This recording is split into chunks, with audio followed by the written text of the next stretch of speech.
so much, everyone, for staying with us on the program. So Senegal, a West African French-speaking country, has now had a new president and the youngest since 1960, since it got its independence. Bassirou Diomaye Faye, a left-wing Pan-Africanist, was sworn in today in an event attended by some African leaders, including our president, Bola Tinubu. He's Senegal's youngest president after sweeping to a first-round victory on the pledge of radical reforms 10 days after he was released from prison. The 44-year-old has never before held any political or elected office, for several African leaders attended the ceremony in the new town of the Aniado. But what lesson does this have on African politics and leadership?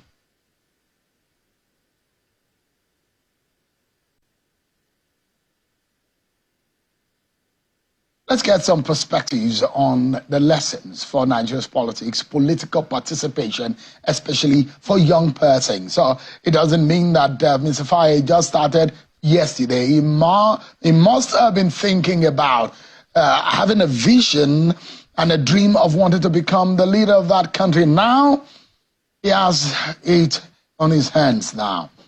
Let's speak to a former presidential candidate in the 2023 election, Mr. Omoyele Sowore, who joins us live from New Jersey in the United States. Thank you so much, Sowore, for joining us tonight on the program. Thank you for bringing me. And I guess you are really acclimatizing and getting to be with your family properly. You've been away from them for quite a while, isn't it? Yes, it's been 5 years that I've been away from my wife and kids. So yes, acclimatizing, yes, but getting used to cold, a challenge. You can't eat your cake and have it. You said you'll be coming back to Nigeria, and the struggle continues in some of the video that I saw that surfaced online. So you enjoy the good temperature here, or you keep up with the cold there in New Jersey. You pick one.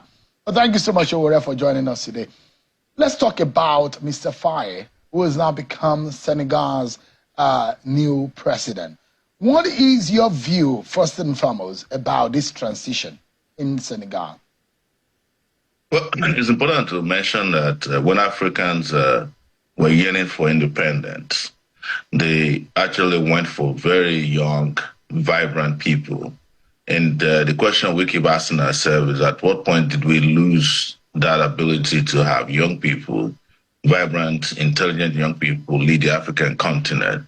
And you would notice that this happened as a result of colonialism. The colonial masters weren't too comfortable with young, vibrant, radical African leaders.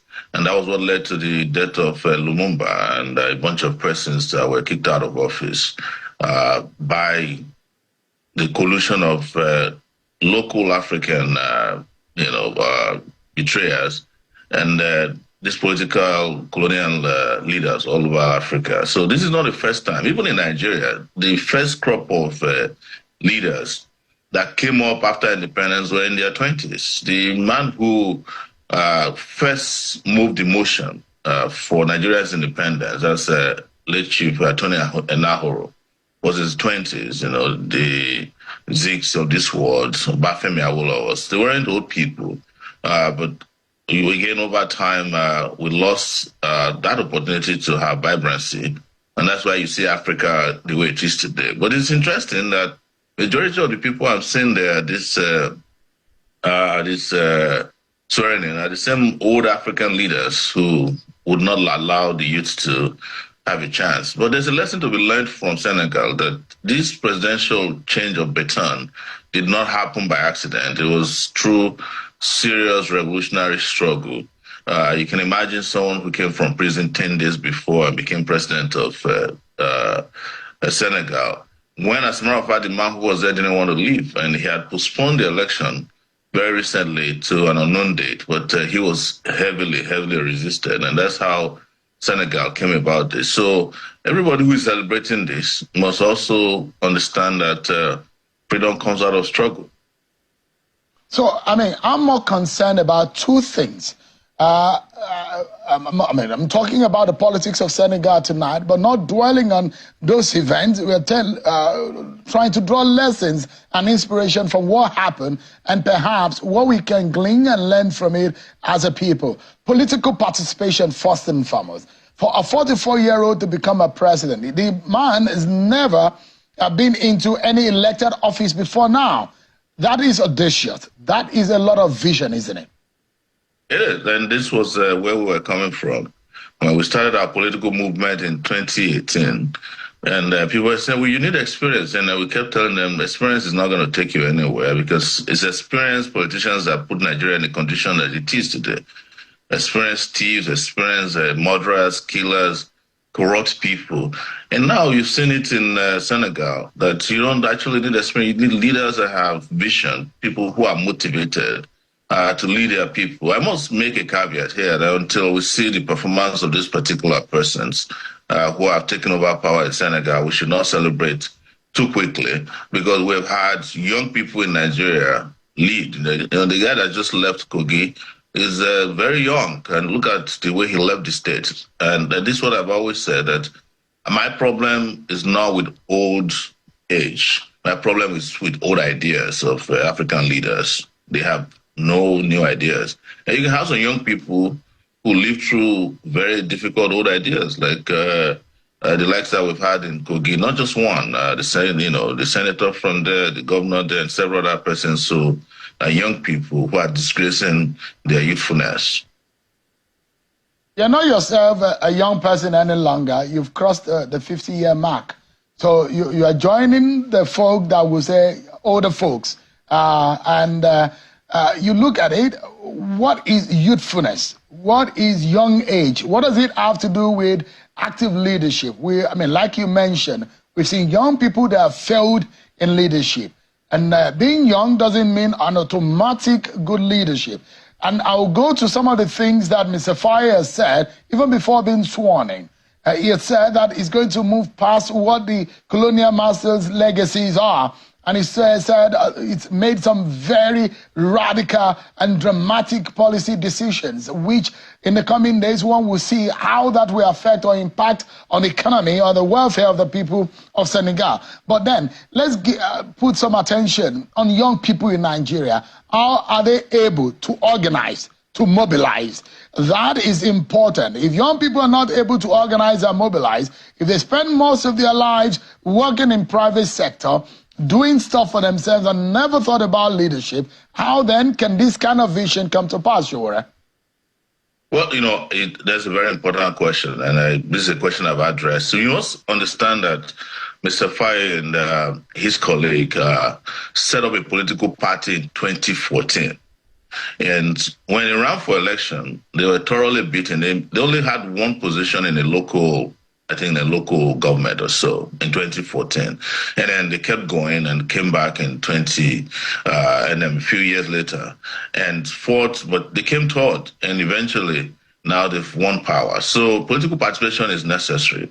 Creating political parties that are not tainted by the old is also very important. But I must insist, and I agree with you here, that just being young in numbers is not enough. You must be persons of character, you must have mission, you must have vision, and you must have will to work for the people of your country. So, and the part about experience is also very important because you hear that from Nigerians. I know they do that for different purposes. Oh, you need experience. This guy was a tax collector. That's the best he has ever done. He's not even known to have been an activist before now. They were it was him and his friends in the tax sector that formed the political party. Came together and defeated the old guards. But this is not the first time in Senegal that the old guards have been defeated. That's why I said earlier that we should be careful because even the guy who was defeated, whose candidate was defeated, that's Macky Sall, was also seen as a reformer when he first came years ago. In fact, he was saying that he didn't want to spend more than 4 years in power. And then he came to power, he got used to it, and he became a terrible dictator himself. So it's very important. But when you question our young people, the question is, what are young people doing? That's the question. and young people who are doing what I call tag along.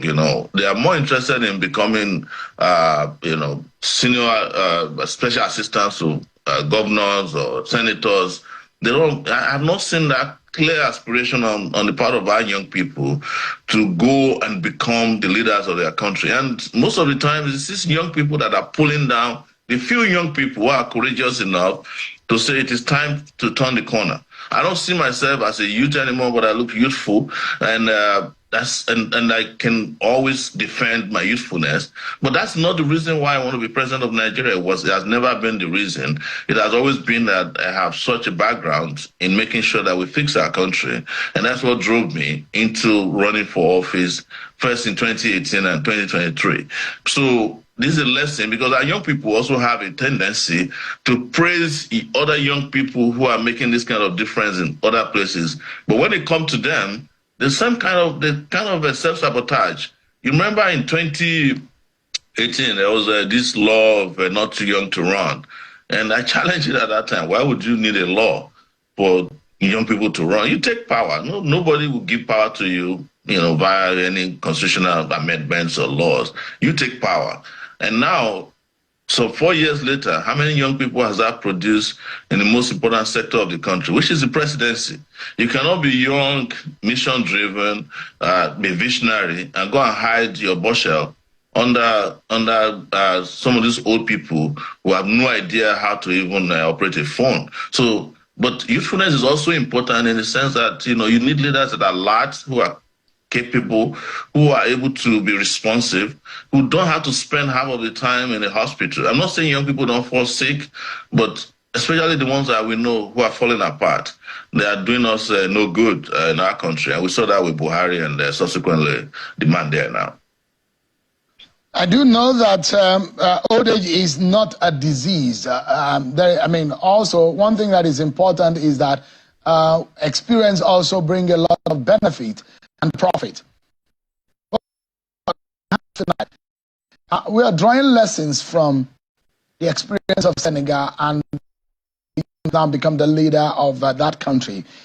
Let's take a quick look at some of the things, although Sowore has mentioned them, but let's take a look at some of those things that are important in the lives and the profile of Mr. Faye, the president of Senegal. Yeah, he's 44 years. Yeah.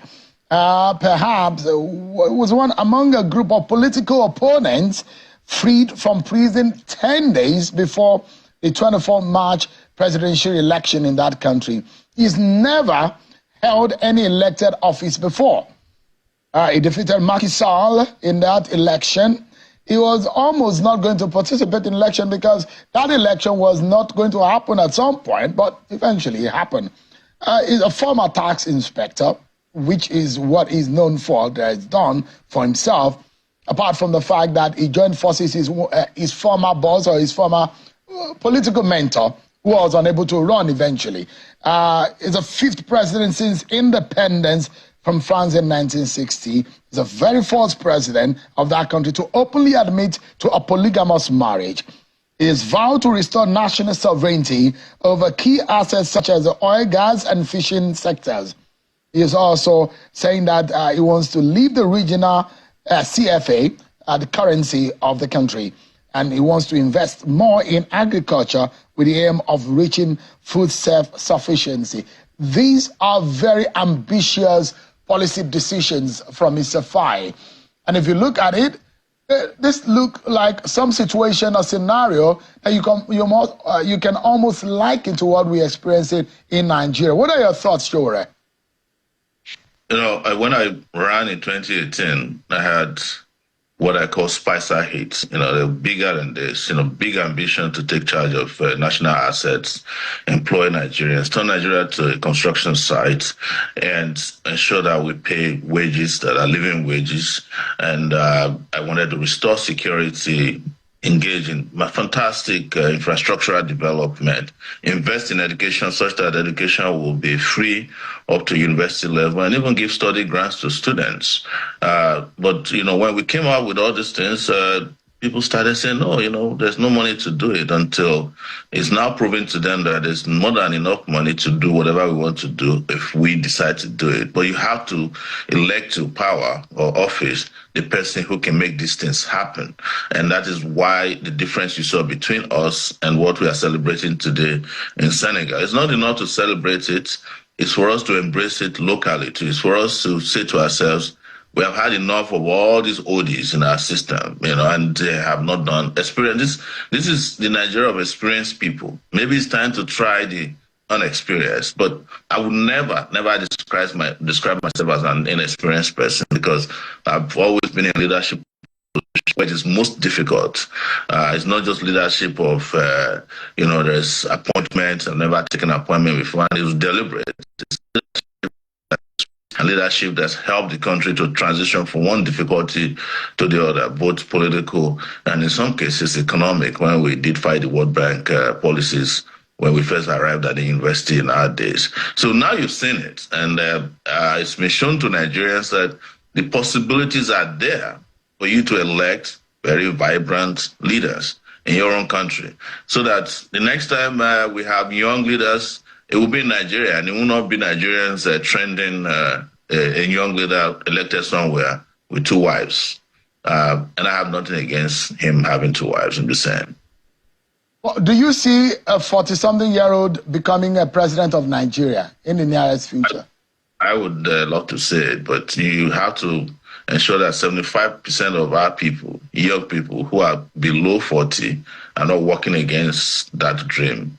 It's not just about the 45-year-old person. I want to see a great Nigerian become the leader of this country in my lifetime. That's one of my goals, and it can be a male or female. So, but Sowore, from your experience, even some of you who were younger or new entrants into the race in 2019, you were so chaotic to the point that you couldn't even organize yourself in the little groups that you belong to as a presidential candidate.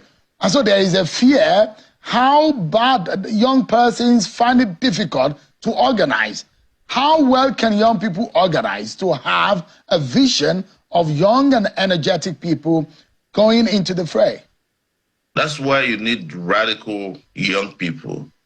You see, in 2018 and 2019, when we were having our whole young presidential candidate meetings, which I was never part of beyond just one meeting, to be clear, I told everybody who was listening at that time that these young people, the people who claim to be young presidential candidates, were working for the old system.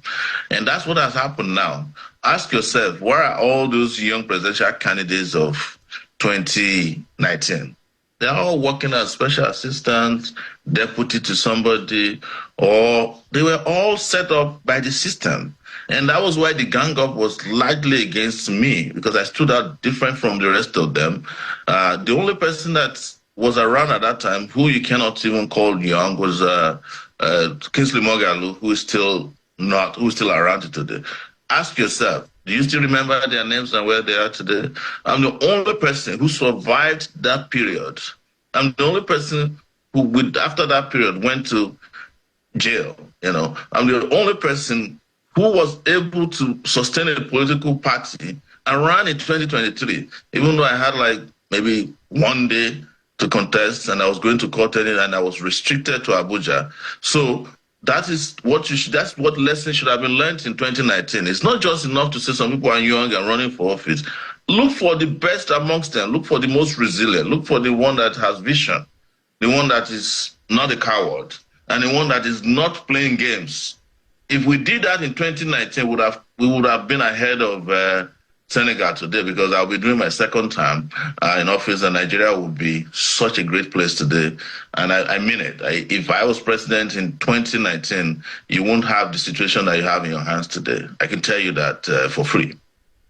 As a way of rounding up, there is a lot of fear about whether or not a young person will join political parties, because what is evident, in fact, in the electoral numbers, there are more than 60% of young people who make up the electoral numbers in Nigeria. And if you go into the larger population, there are more young people between the age of 18 and 35, who make up the larger population of Nigeria of over 200 million. So it means one thing, that the young people are of advantage. But when it comes to voting and using that advantage, they are never nowhere to be found. So that's a big question, isn't it?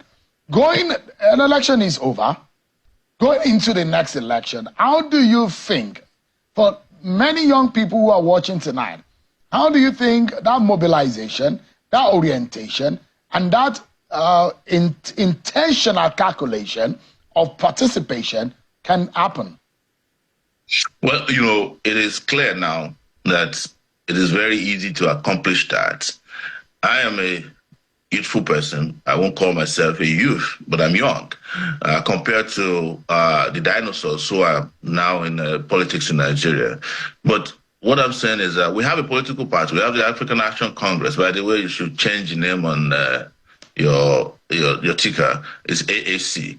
And that's what it did in Senegal. And what it did in Senegal didn't happen overnight. There was a protest in Senegal that was similar to NSAS. And all the young people decided to join a political party. And some of them didn't join. Some of them left even after the protest. It is that political party that matured over time.